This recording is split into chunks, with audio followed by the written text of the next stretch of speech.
একটা মিনিট সময় দিয়ে এই ভিডিওর কথাটি শুনে যাবেন সবাই, প্লিজ। সবার কাছে অনুরোধ রইল, সবাই কথাগুলো শুনে যাবেন। হে যুবক ভাইয়েরা, আল্লাহকে ভয় করুন। ওই ভয়াবহ দিবসের কথা স্মরণ করুন, যেদিন আপনার জীবনের সব সুখ ও আনন্দ বিলাসকে ধূলিসাৎ করে দেবে। সেই দিনের কথা স্মরণ করুন, যেদিন আপনি হবে নির্জন কবরের একা বাসিন্দা। সেদিনের কথা স্মরণ করুন, যেদিন আপনার সন্তান সন্ততি, স্ত্রী, পরিবার, আত্মীয় স্বজন, পাড়া প্রতিবেশী, ধন সম্পদ, বন্ধু বান্ধব সব কিছু থেকে আপনি বিচ্ছিন্ন হয়ে যাবেন।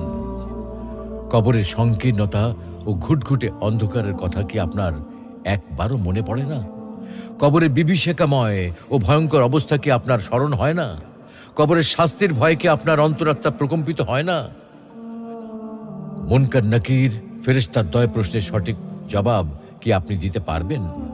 একথা একবারও কি ভেবেছেন?